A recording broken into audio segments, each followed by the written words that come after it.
Hello, today I'll be going over the Module 3 discussion, and for this prompt, I decided to look at US culture within the film Outsourced.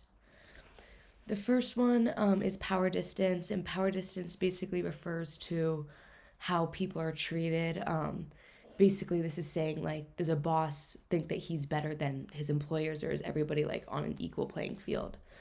And through watching this film, I decided that the United States has a high power distance culture, meaning that there is a disparity between like bosses and CEOs as well as employees. And an example of this from the film is in the beginning. At first, Todd believes he's better than the people he's going to teach.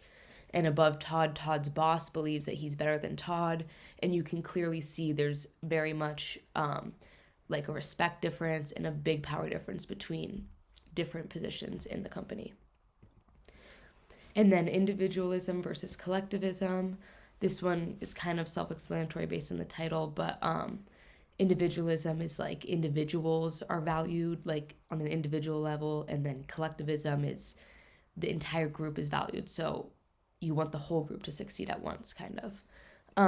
And again, through my findings in the film, I discovered that individualism is prioritized and it's the main culture in the United States.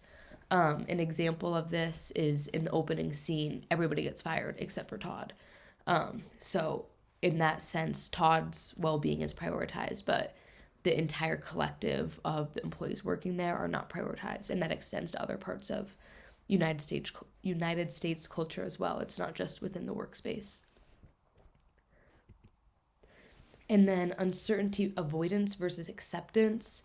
This one basically means, by the way I understood it, is uncertainty avoidance is where you don't do something until you have a complete plan and you know the outcome. And uncertainty acceptance is being like, oh, that's a good idea. Let's do that idea and kind of figure out the rest of the details later. There's still a plan in play, but you're more open to the idea of it not working out. And through this film, I decided that the USA does accept uncertainty. And an example of this is this company outsourcing to India without like a full plan and without knowing exactly what is going to happen. But that's just something they decided to do anyway. And then masculinity versus femininity.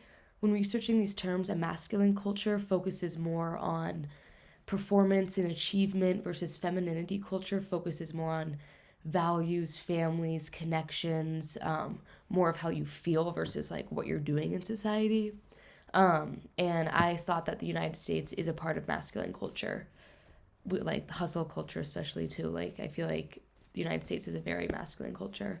And some examples from the film is when Todd first gets to India, all he cares about is working and getting high results for his boss. So he's just like, let's get this done, at least in the beginning. And then another example of this is Todd does not have close relations with his family or see him very often because his career comes first. And in the film, like Asha and stuff are confused why he doesn't see his family all the time when they live super close. It's just not a huge priority in American culture in most situations. And then long-term versus short-term, the United States is short-term goal-oriented. An example of this is like they only care about getting the MPI down to 6, like immediately. Just as soon as possible, get it done right now. And I think that applies to a lot of things in the United States outside of work culture as well. And then the last one, indulgence versus restraint. I believe that the United States participates in indulgence culture, and indulgence culture is just like having romantic relationships and like having pleasures and stuff, versus restraint is holding back from that and like strictly waiting till marriage or like not expressing romantic relationships in public. And an example of this is Todd is confused why Asha won't be seen with him in public or romantically, and it's because for her it's not normal to indulge in romantic relationships. And you also see this with the huge like dating apps, and the whole dating culture in the United States is also feeds into the indulgence culture. So yeah, that's all. Thank you.